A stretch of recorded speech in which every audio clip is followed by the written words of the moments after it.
بسم اللہ الرحمن الرحیم۔ ائمہ اربعہ کی کتب حدیث کا اجمالی تعارف۔ اچھا، ائمہ اربعہ سے مراد امام ابو حنیفہ، امام مالک، امام شافعی اور امام احمد بن حنبل رحمۃ اللہ علیہ۔ یہاں ان کی کتب کا اجمالی تعارف ہوگا۔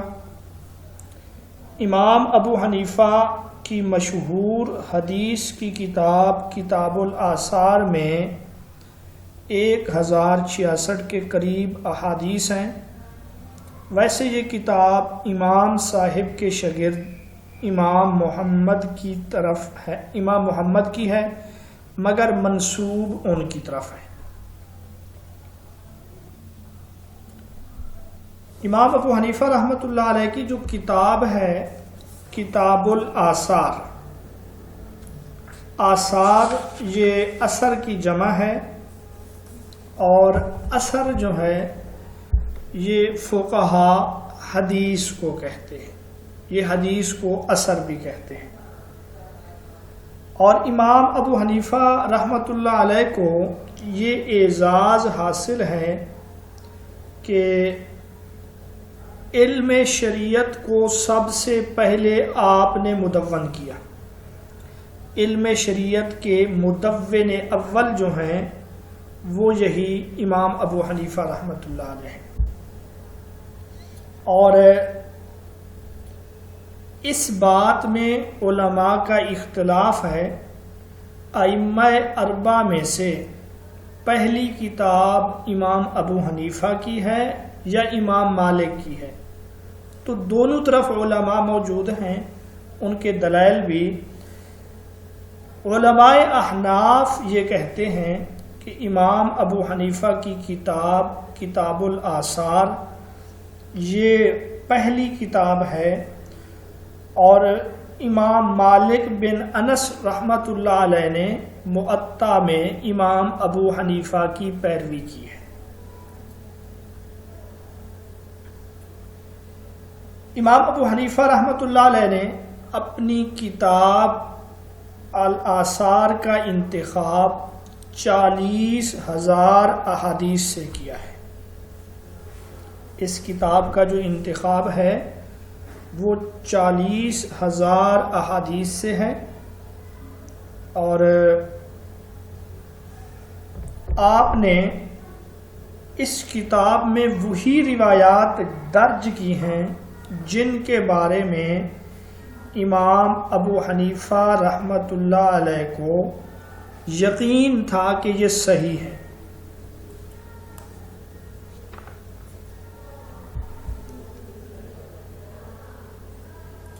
امام ابو یوسف رحمۃ اللہ علیہ امام صاحب کا ایک قول نقل کرتے ہیں کہ امام ابو حنیفہ نے فرمایا کہ کسی شخص کو اس وقت تک حدیث نہیں بیان کرنا چاہیے، کسی شخص کو اس وقت تک حدیث نہیں بیان کرنا چاہیے جب تک کہ سننے کے دن سے لے کر بیان کرنے کے دن تک اسی طرح یاد نہ ہو۔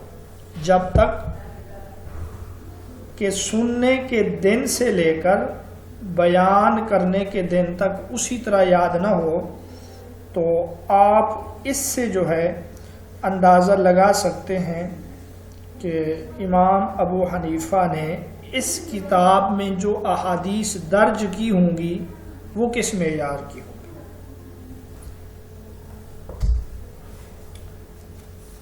امام ابو حنیفہ رحمۃ اللہ علیہ کی یہ کتاب کتاب الآثار کے کئی نسخے ہیں۔ یہاں ہمارے سامنے جو گلدستہ میں ہے کہ یہ امام محمد کی ہے، مگر ان کی طرف منسوب ہے۔ اب ہم اس کو دیکھتے ہیں۔ چونکہ امام ابو حنیفہ استاذ تھے، تو آپ کے شاگردوں نے کتاب الآثار کو آگے منتقل کیا، اور پھر اس لحاظ سے کتاب الآثار کے مختلف نسخے جو ہیں وہ مشہور ہو گئے۔ ایک کتاب الآثار جو امام محمد کی ہے، زیادہ مشہور بھی یہی ہے۔ اور اسی طرح آپ کے شاگرد امام زفر رحمۃ اللہ علیہ نے بھی کتاب الاثار کو آگے منتقل کیا۔ آپ کے شاگرد امام ابو یوسف رحمۃ اللہ علیہ کا بھی ایک نسخہ ہے، اور آپ کے شاگرد محمد بن حسن الشیبانی رحمۃ اللہ علیہ کا بھی ایک نسخہ اس حوالے سے موجود ہے۔ بہرحال کتاب الاثار میں جس کو شہرت حاصل ہوئی وہ امام محمد کی ہے۔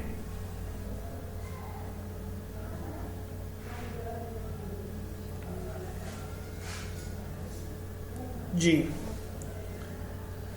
دوسرے نمبر پر امام مالک رحمۃ اللہ علیہ ہیں۔ آپ کی کتاب موطا امام مالک میں 1720 روایات ہیں، جو آپ نے خلیفہ منصور عباسی کے کہنے پر تقریباً 143 ہجری کو لکھی تھی۔ شاہ ولی اللہ نے موطا کی عربی شرح مصوّع اور فارسی شرح مصفّہ لکھی۔ علامہ ابن عبد البر کی شرح التمہید لما فی الموطا من المعانی والاسانید والاستذکار اور الاستذکار، یعنی استذکار اور ہے اور التمہید اور ہے، یہ موطا کی مشہور یا اہم شروحات میں سے ہے۔ موطا امام مالک رحمۃ اللہ علیہ کی ہے۔ آپ کا لقب امام دار الہجرت ہے۔ 93 ہجری میں آپ پیدا ہوئے، 189 ہجری میں وفات پائی، اور آپ جو ہیں تبع تابعین میں سے ہیں، یعنی تابعین کے شاگردوں میں سے ہیں۔ آپ کے جو شاگرد ہیں، آپ کے جو اساتذہ ہیں، ان کی تعداد کوئی 900 ہے۔ امام مالک کے اساتذہ کی تعداد 900 بتائی جاتی ہے، جن میں سے 300 تابعین اور 600 تبع تابعین تھے۔ اور حدیث کے حوالے سے جو آپ کی وجہ شہرت ہے وہ اصح الاسانید ہے، یعنی سب سے صحیح ترین جو سند ہے محدثین کے نزدیک، مختلف اسانید میں سب سے صحیح ترین سند، جس کو سونے کی زنجیر کہا جاتا ہے، جس کو سلسلۃ الذہب کہا جاتا ہے، وہ امام مالک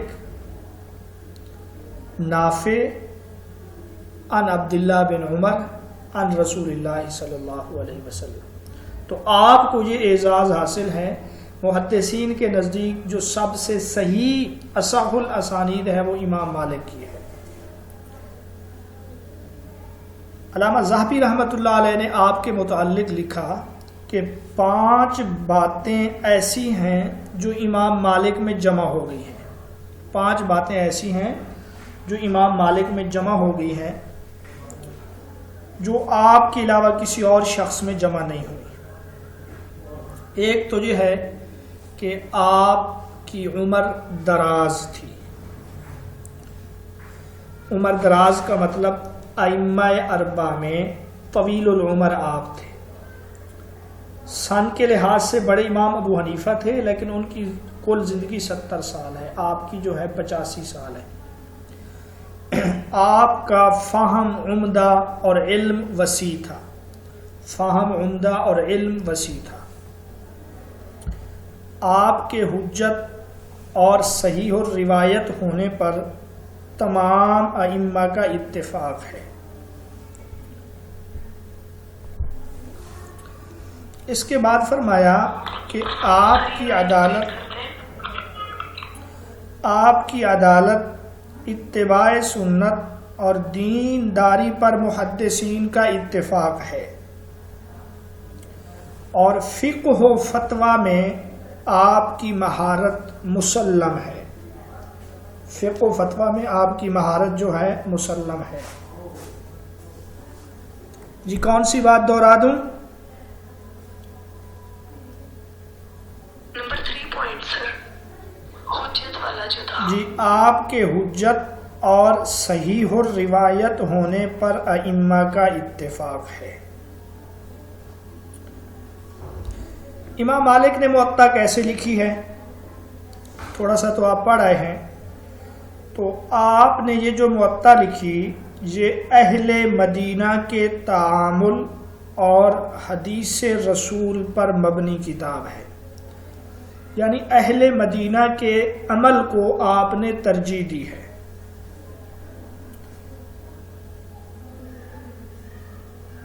اور شاہ عبد العزیز رحمۃ اللہ علیہ فرماتے ہیں کہ امام مالک سے اس زمانے میں 1000 آدمیوں نے موطا کو سن کر جمع کیا ہے. 1000 آدمیوں نے موطا کو سن کر جمع کیا. لیکن موطا کا جو سب سے مشہور نسخہ ہے علماء کے نزدیک وہ یحییٰ بن یحییٰ رحمۃ اللہ علیہ کا ہے. 2 مشہور ہے موطا. ایک موطا امام محمد ہے، یعنی امام مالک سے امام محمد آگے نقل کرتے ہیں، اور دوسرے جو ہیں وہ یحییٰ بن یحییٰ اس کو آگے نقل کرتے ہیں. تو زیادہ مشہور یہی یحییٰ بن یحییٰ ہے. موطا کی مقبولیت کا اندازہ آپ اس بات سے لگائیں، امام شافعی رحمۃ اللہ علیہ نے اسی کتاب کے متعلق فرمایا ما اعلم فی الارض.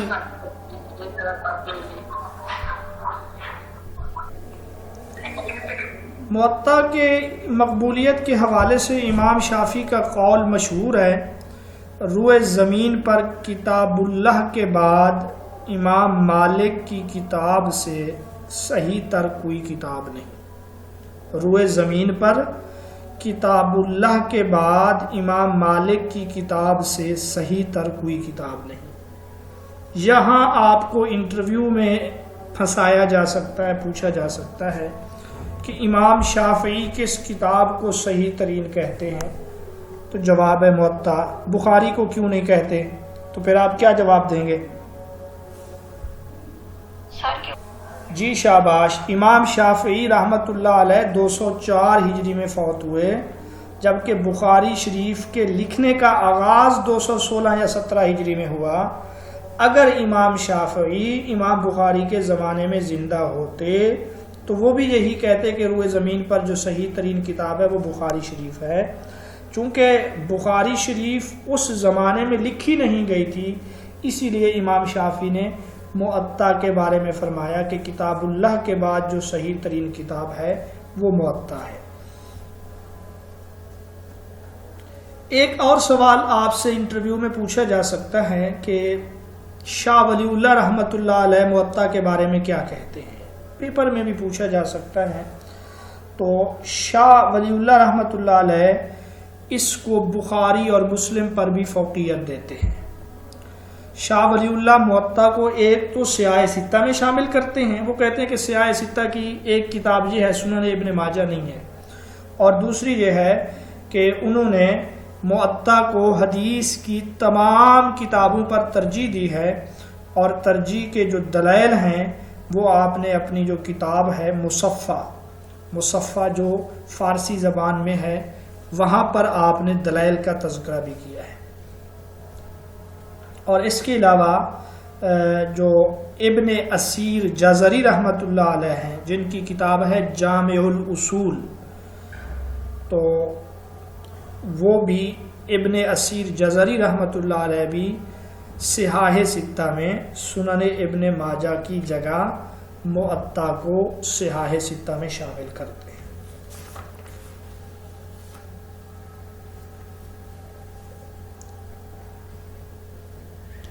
ٹھیک ہے جی. باقی یہ ہارون خلیفہ منصور عباسی کے کہنے پر انہوں نے لکھی تھی، اور ان کی خدمت میں یہ کتاب پیش بھی کی گئی، اور اس نے زبردستی اس کتاب کو اپنے اس میں نافذ بھی کرنا چاہا. یعنی ایک سرکاری طور پہ ہم اسی کتاب کو اپنے دور حکومت میں اپنے سلطنت میں نافذ کرتے ہیں، تو امام مالک رحمۃ اللہ علیہ نے اس کو پسند نہیں کیا. پھر منصور کا جو امام ابو حنیفہ کے ساتھ جھگڑا ہے وہ آپ سب کے سامنے ہے. منصور کے زمانے میں امام ابو حنیفہ فوت ہوئے 150 ہجری میں، بلکہ آپ کو جیل میں زہر دیا گیا۔ اس کے بعد منصور کے بعد جب ہادی کا زمانہ آیا، ہادی نے کوئی 9 ماہ یا 12 ماہ تک حکومت کی ہے، مہدی نے، بلکہ مہدی کا جب زمانہ آیا تو مہدی کے زمانے میں امام ابو یوسف کو عراق کے ایک علاقے کا قاضی بنایا گیا، پھر بغداد کے ایک علاقے کا۔ پھر جب ہارون الرشید کا زمانہ آیا تو ہارون کے زمانے میں فقہ حنفی نے سرکاری سطح پر اپنے آپ کو منوایا۔ امام شافعی رحمۃ اللہ علیہ کی کتاب جو ہے کتاب الام ہے، اس میں بہت سی احادیث کا ذخیرہ جمع کیا گیا ہے۔ یہ حقیقت میں امام صاحب کی فقہ الحدیث کے موضوع پر جو ہے بہترین کتاب ہے۔ اگرچہ امام شافعی رحمۃ اللہ علیہ کی جو کتاب الام ہے، اس کو حدیث کی کتابوں میں اس طریقے سے شمار نہیں کیا جاتا جس طرح حدیث کی کتابوں میں موطا کا تذکرہ ہو، آثار کا تذکرہ ہو، مسند احمد بن حنبل کا تذکرہ ہو، لیکن امام شافعی رحمۃ اللہ علیہ کی یہ جو کتاب ہے اس میں بہت زیادہ احادیث بھی موجود ہیں اور یہ فقہ الحدیث کے موضوع پر ہے۔ اس کے بعد امام احمد بن حنبل رحمۃ اللہ علیہ ہیں، آپ کی کتاب کا نام مسند احمد ہے۔ 40,000 احادیث اس کتاب میں جمع ہیں اور اس میں 18 مسانید کے تحت 172 ابواب ہیں۔ ہر باب کے تحت الگ الگ صحابہ کی روایات ہیں۔ آپ کی اس کتاب کو آپ کے بیٹے نے آپ کی وفات کے بعد مرتب کیا۔ بعد ازاں ابو بکر محمد بن عبداللہ مقدسی حنبلی نے مسند کو حروف تہجی کے اعتبار سے مرتب کیا۔ مسند امام احمد بن حنبل، مسند حدیث کی اس کتاب کو کہتے ہیں جس کو صحابہ کی ترتیب پر جس کو صحابہ کی ترتیب پر جمع کیا جائے۔ مسند کے حوالے سے ایک بات تو یہ ہے کہ سب سے پہلی مسند جو ہے کس نے لکھی ہے۔ بعض تو یہ کہتے ہیں کہ امام ابو داؤد طیالسی رحمۃ اللہ علیہ جو ہیں ان کی مسند سب سے پہلی ہے۔ بعض علماء یہ لکھتے ہیں کہ سب سے پہلے جنہوں نے مسند لکھی ہے وہ نعیم بن حماد ہیں۔ نعیم بن حماد ہیں، ابتدائی مسند کی کتاب انہوں نے لکھی ہے۔ اور مسانید کے حوالے سے ایک قول یہ بھی ہے کہ ایک مسند امام شافعی رحمۃ اللہ علیہ کی بھی ہے، لیکن جس کو سب سے زیادہ شہرت ہے وہ مسند احمد بن حنبل رحمۃ اللہ علیہ ہے۔ تھوڑا سا ہم اس کے بارے میں پڑھ لیتے ہیں کہ مسند احمد بن حنبل میں کیا کچھ ہے۔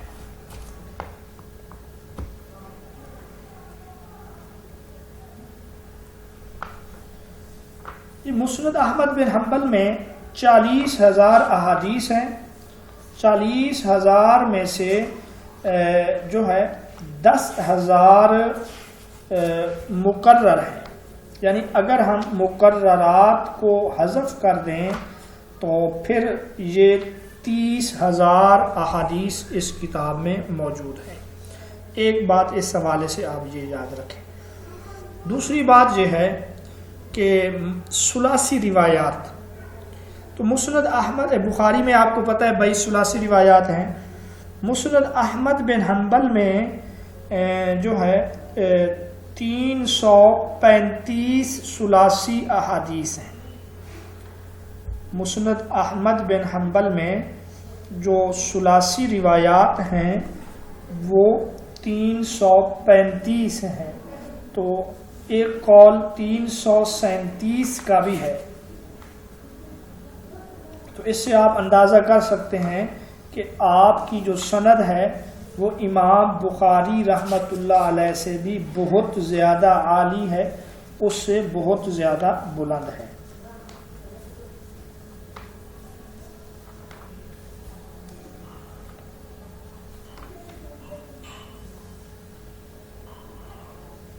امام احمد بن حنبل نے اپنی مسند لکھنے کا آغاز کیا، یہ 180 ہجری کا واقعہ ہے، 180 ہجری۔ امام مالک نے 143 میں، انہوں نے 180 ہجری میں اس کے لکھنے کا آغاز کیا اور اخیر زندگی تک اس کے لکھنے میں آپ مشغول رہے۔ مسند احمد بن حنبل میں 700 صحابہ کی روایات ہیں۔ مسند احمد بن حنبل میں 700 صحابہ مرد اور خواتین بھی ہیں، ان کی روایات اس میں موجود ہیں۔ مسند احمد کی ایک خصوصیت یہ ہے کہ حدیث کا اتنا بڑا کوئی اور مجموعہ نہیں ہے، یہ اس کی بہت بڑی خصوصیت ہے کہ حدیث کا اس سے بڑا اور کوئی ذخیرہ نہیں ہے، اور مسند کی دیگر جتنی بھی کتابیں ہیں ان میں سب سے جو صحیح کتاب ہے وہ یہی امام احمد بن حنبل رحمۃ اللہ علیہ کی ہے۔ ایک سوال ممکنہ طور پہ آپ سے پوچھا جا سکتا ہے کہ علامہ ابن جوزی رحمۃ اللہ علیہ نے مسند کی کچھ روایات کو موضوع قرار دیا کہ یہ من گھڑت ہے، مسند کی کچھ روایات کو موضوع قرار دیا، تو وہ 38 روایات ایسی ہیں جن کے بارے میں یہ کہا جاتا ہے کہ یہ من گھڑت ہیں، موضوع ہیں۔ حافظ ابن تیمیہ رحمۃ اللہ علیہ اس کا بھی جواب دیتے ہیں، وہ کہتے ہیں کہ یہ بات درست نہیں ہے۔ صحاح ستہ و مشہور کتب حدیث کا تعارف، تو صحیح بخاری پہلی کتاب ہے صحاح ستہ کی، اس کا نام الجامع المسند الصحیح المختصر من امور رسول اللہ صلی اللہ علیہ وسلم و سننہ و ایامہ۔ امام بخاری کے حوالے سے انہوں نے لکھا ہے کہ آپ بخارا میں پیدا ہوئے، بخارا یہ ایک علاقہ اور جگہ ہے، اس وجہ سے آپ بخاری کہلاتے ہیں۔ تیسری بات یہ ہے کہ آپ نے یہ جو کتاب لکھی ہے وہ اپنے استاد اسحاق بن راہوے کے کہنے پر لکھی ہے۔ اسحاق بن راہوے یہ آپ کے استاد ہیں، آپ نے ان کے کہنے پہ یہ کتاب لکھی۔ علماء امت نے اس کتاب کو اصح الکتب بعد کتاب اللہ کا لقب دیا، یعنی کتاب اللہ کے بعد صحیح ترین کتاب۔ اس کتاب میں روایات کتنی ہیں یہاں آپ کے سامنے لکھا ہوا ہے، 7397 احادیث ہیں۔ 16 سال کی محنت اور مشقت کے بعد، تو گویا کہ اس کتاب کو لکھنے میں جو عرصہ لگا ہے وہ 16 سال کا عرصہ ہے۔ اس میں 160 کتابیں ہیں، 3450 جو ہیں ابواب ہیں۔ صحیح بخاری میں 22 ثلاثیات ہیں۔ امام بخاری نے جن صحابہ سے روایات نقل کی ہیں ان کی تعداد 208 ہے، اور اس کے بعد یہ ہے کہ اس کی مشہور جو شروحات ہیں ان میں سے فتح الباری حافظ ابن حجر عسقلانی رحمۃ اللہ علیہ کی ہے، عمدۃ القاری بدر الدین عینی کی ہے، اور فیض الباری انور شاہ کشمیری کی ہے، التوضیح ابن ملقن الشافعی کی ہے، عون الباری جو ہے یہ نواب صدیق حسن خان کی ہے، توفیق الباری جو ہے یہ عبد الکریم محسن کی ہے۔ ٹھیک ہے، ابھی یہ امام بخاری کے بارے میں ہمیں کچھ معلومات دی گئی ہیں، ان کو اب ہم تفصیل سے پڑھیں گے۔ صحاح ستہ کی جو یہ کتابیں وجود میں آئی ہیں ان کو عہد انتخاب بھی کہا جاتا ہے، اور یہ وہ دور ہے جو 3 صدی ہجری ہے۔ 3 صدی ہجری میں یہ کتابیں صحاح ستہ کی لکھی گئی ہیں، اور یہی وہ دور ہے جو سنہری دور کہلاتا ہے، حدیث کے حوالے سے، اسماء الرجال کے حوالے سے، اور راویوں کے بارے میں باقاعدہ طور پہ جو کتابیں لکھی گئی ہیں وہ یہی ہے۔ تو گویا کہ یہ قرن ثالث کا مطلب یہی تیسری صدی ہے۔ اس میں امام بخاری رحمۃ اللہ علیہ اس کتاب کو لکھنے کا جو واقعہ بیان کرتے ہیں، وہ فرماتے ہیں کہ ایک دفعہ میں اپنے استاد اسحاق بن راہویہ کی مجلس میں حاضر تھا، تو استاد نے فرمایا کاش تم حدیث کی کوئی ایسی کتاب جمع کرتے جس میں صرف صحیح حدیثیں ہوتی۔ اپنے شاگردوں سے استاد نے یہ باتیں کی، تو امام بخاری فرماتے ہیں کہ یہ باتیں سنی سب نے، لیکن میرے دل میں اتر گئیں۔ ایک تو یہ ہے، اسی اثنا میں آپ نے ایک خواب بھی دیکھا کہ آپ صلی اللہ علیہ وسلم کو آپ پنکھا جھل رہے ہیں، پنکھے کے ذریعے آپ صلی اللہ علیہ وسلم کو آپ ہوا دے رہے ہیں، اور رسول اللہ صلی اللہ علیہ وسلم سے مکھیاں اڑا رہے ہیں، مکھیاں دور کر رہے ہیں۔ تو آپ نے اپنے اس خواب کی تعبیر ماہرین سے جب پوچھی تو انہوں نے یہ کہا کہ تم آپ صلی اللہ علیہ وسلم کے کلام سے جھوٹ اور افتراء کی مکھیاں اڑاؤ گے۔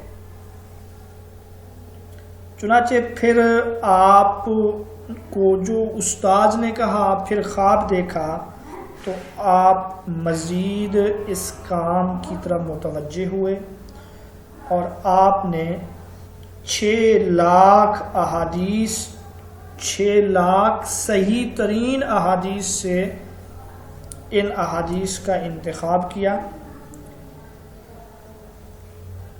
حافظ ابن حجر عسقلانی رحمۃ اللہ علیہ فرماتے ہیں کہ صحیح بخاری کی کل روایات، جن میں معلقات بھی ہیں، متابعات بھی ہیں، مقررات بھی ہیں، ان سب کو ملانے کے بعد جو کل ان کی تعداد ہے وہ 9082 ہے۔ ان کی کل تعداد کتنی ہے؟ 9082۔ اور آپ نے جب اس کتاب کو لکھنے سے فارغ ہوئے، اپنی کتاب کو اپنے اساتذہ کے سامنے پیش کیا۔ امام علی بن مدینی رحمۃ اللہ علیہ ہیں، امام احمد بن حنبل ہیں، اور یحییٰ بن معین ہیں رحمۃ اللہ علیہ۔ آپ سب اساتذہ نے تعریف کی، 4 احادیث کے بارے میں اختلاف کیا۔ کتنی احادیث کے بارے میں؟ 4 کے بارے میں۔ اور اس کے بارے میں بھی علامہ عقیلی رحمۃ اللہ علیہ فرماتے ہیں کہ ان 4 احادیث میں بھی امام بخاری کا نظریہ درست ہے۔ تو یہ تو ہے امام بخاری رحمۃ اللہ علیہ کی کتاب کے حوالے سے کچھ اہم چیزیں۔ اگر ہم بخاری کی شروحات دیکھیں تو اس پر قدیم جدید اب تک جو ہے شروحات لکھی جا رہی ہیں۔ ابن حجر عسقلانی رحمۃ اللہ علیہ کی جو شرح ہے اس حوالے سے یہی کہا جاتا ہے لا ہجرت بعد الفتح۔ یہ ایک حدیث ہے، حدیث کا مفہوم یہ ہے کہ ہجرت جو ہے فتح کے بعد نہیں ہے، فتح مکہ کے بعد اب ہجرت کا کنسیپٹ نہیں ہے۔ حدیث کا مفہوم یہ ہے، یعنی وہ جو ہجرت مدینہ تھی نا، ایک خاص ہجرت، تو جب مکہ فتح ہو گیا اس کے بعد اب ہجرت نہیں ہے۔ تو علماء فتح الباری کے بارے میں بھی یہی فرماتے ہیں کہ لا ہجرت بعد الفتح، یعنی فتح الباری کے بعد مزید بخاری شریف کی کسی اور شرح دیکھنے کی ضرورت نہیں ہے۔ اس کتاب کی کل 17 جلدیں ہیں فتح الباری کی، جن میں سے 16 جلدیں شرح ہیں اور 17ویں جلد جو ہے وہ بطور مقدمہ کے ہے، اور اس کا نام ہدی الساری ہے۔ عمدۃ القاری یہ بدر الدین عینی کی ہے۔ یہ جو ہیں بدر الدین عینی یہ حنفی تھے، ابن حجر اسقلانی شافعی تھے. آپ اگر کتاب میں دیکھ رہے ہیں تو آپ ان کے وفات اور پیدائش کو دیکھیں، قریب قریب ہے. 773 میں ابن حجر پیدا ہوئے، وہ 10 سال پہلے پیدا ہوئے 762 میں. 852 میں ابن حجر کی وفات ہوئی، 855 میں بدر الدین کی وفات ہوئی. بعض یہ بھی کہتے ہیں کہ یہ ہم زلف بھی تھے، لیکن ایک حنفی اور ایک شافعی، اور انہوں نے دونوں نے بخاری کی شرح لکھی ہے اور بڑی زبردست انداز سے انہوں نے یہ کتابیں لکھی ہیں. جو حنفی علماء ہیں وہ عمدۃ القاری کو ترجیح دینے کی کوشش کرتے ہیں، اور شافعی علماء خصوصاً ہمارے پاکستان کے اہل حدیث وہ فتح الباری کو ترجیح دینے کی کوشش کرتے ہیں. دونوں کتابیں اپنی جگہ پہ بہترین ہیں. بعض ایسی باتیں جو فتح الباری میں نہیں ہیں عمدۃ القاری میں ہیں، بعض ایسے نقطے جو عمدۃ القاری میں نہیں ہیں آپ کو فتح الباری میں ملیں گے.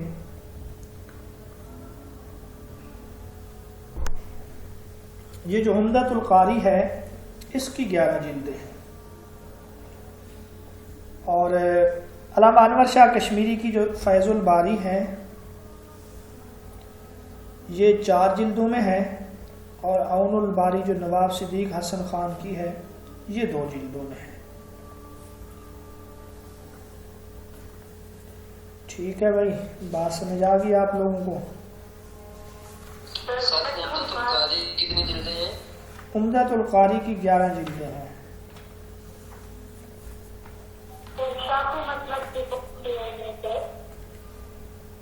حافظ ابن حجر اسقلانی جو ہیں وہ شافعی مسلک سے ہیں.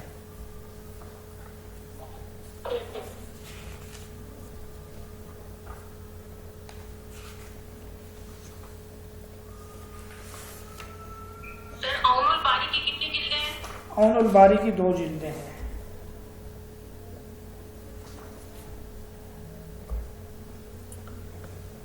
اچھا جی، اس کے بعد دوسرے نمبر پہ ہمارے سامنے صحیح مسلم ہے. امام مسلم بن حجاج قشیری رحمۃ اللہ علیہ کی ہے.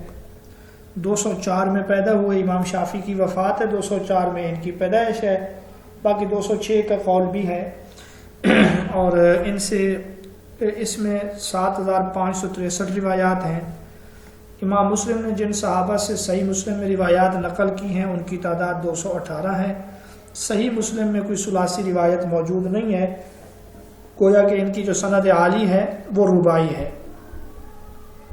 صحیح مسلم کی مشہور جو شروحات ہیں ان میں المنہاج ہے، امام نووی رحمۃ اللہ علیہ کی الدیباج ہے، جلال الدین سیوطی کی فتح الملہم یہ علامہ شبیر احمد عثمانی کی ہے، اور منح المنعم یہ مولانا صفی الرحمن کی ہے. اکمال المعلم یہ جو ہے قاضی ایاز رحمۃ اللہ علیہ کی ہے.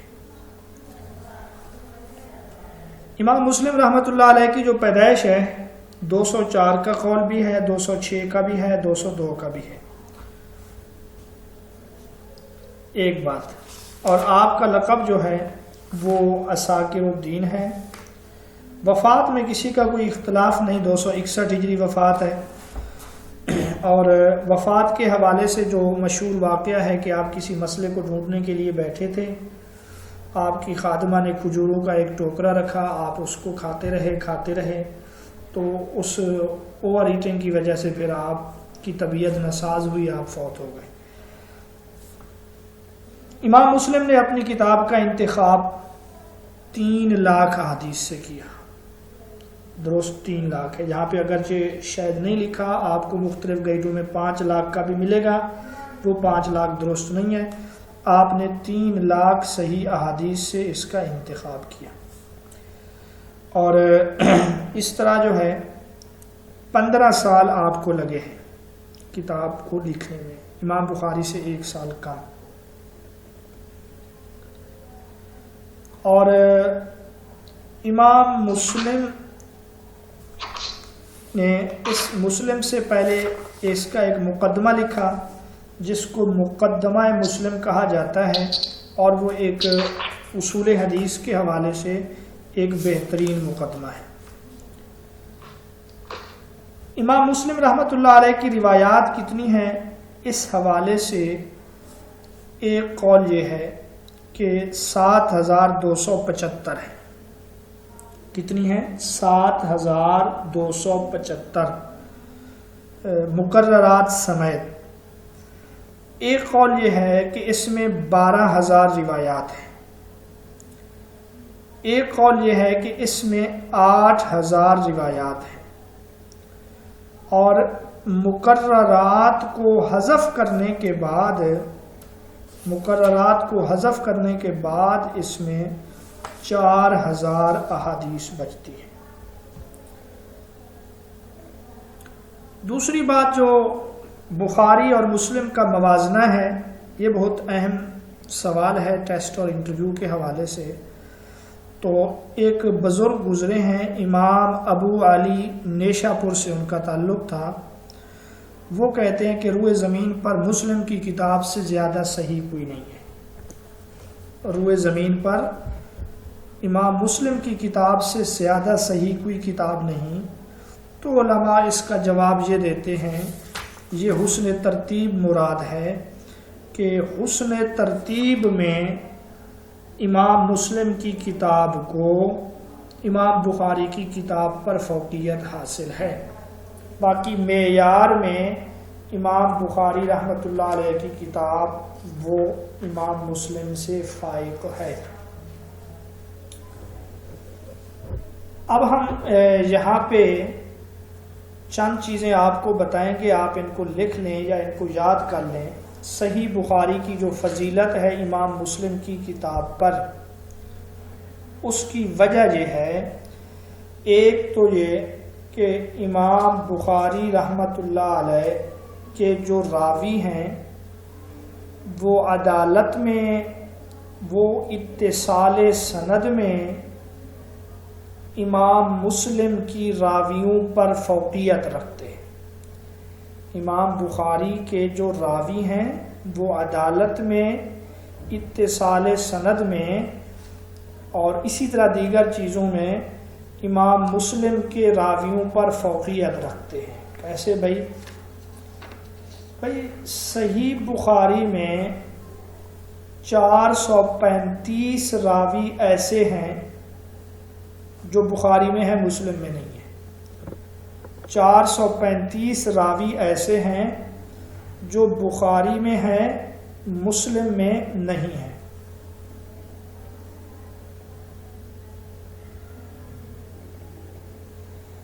اب ان 435 میں 80 راوی ایسے ہیں جن کے بارے میں علماء نے کلام کیا ہے، اس کو کہتے ہیں متکلم فی، یعنی کچھ علماء نے ان کے بارے میں باتیں کی ہیں۔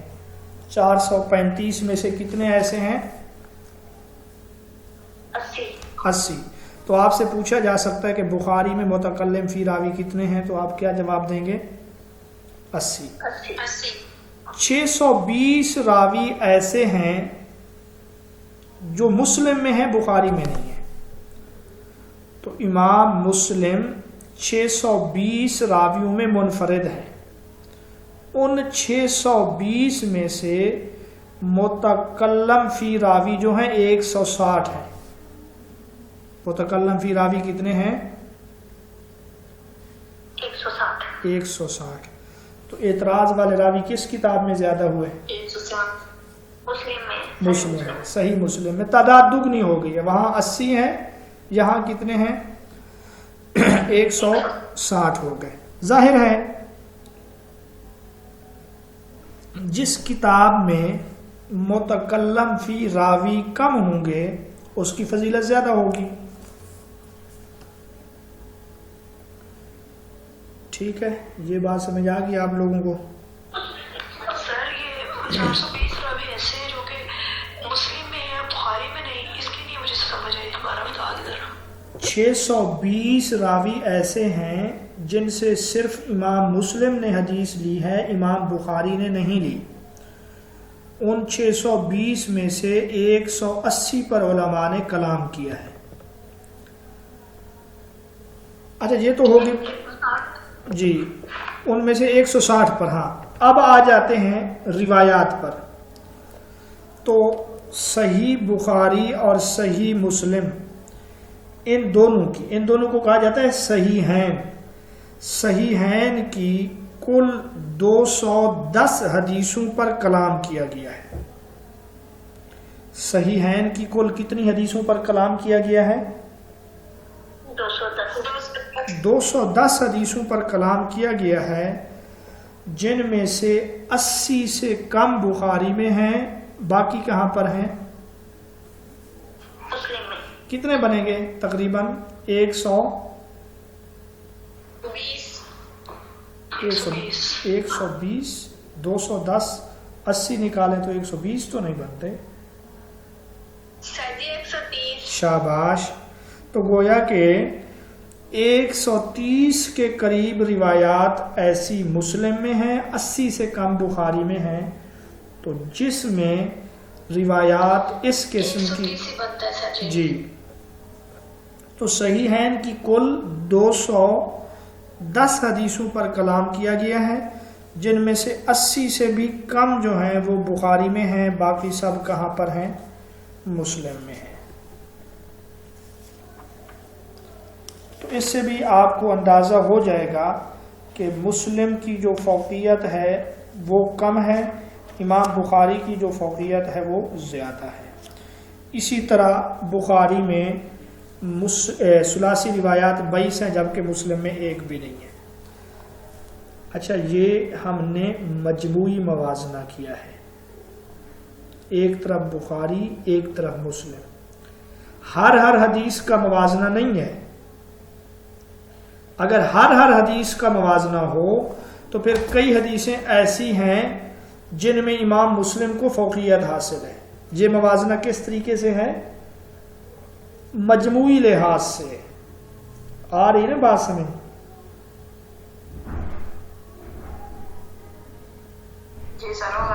جی، اوورال. جس طرح جو ہے ہم کہیں کہ مرد جو ہے وہ عورتوں سے بہتر ہے.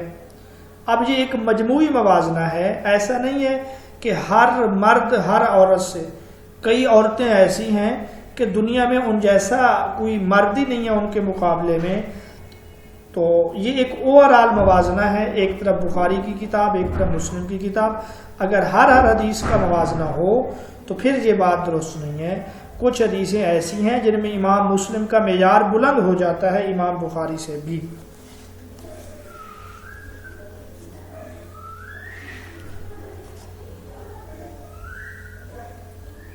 ٹھیک ہے بھائی.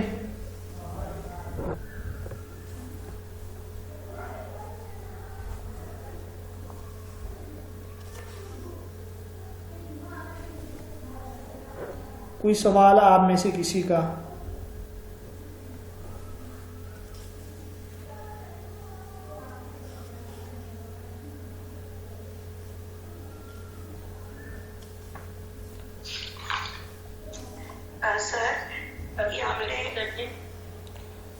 جی جی جی،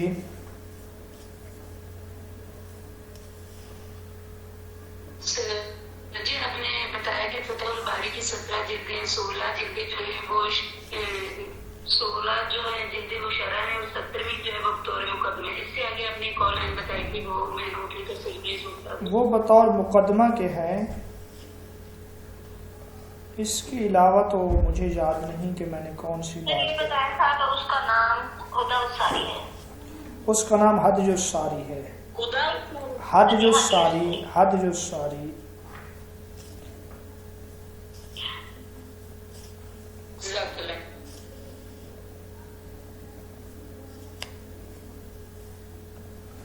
چلیں جی، آج کے لیے یہی کافی ہے.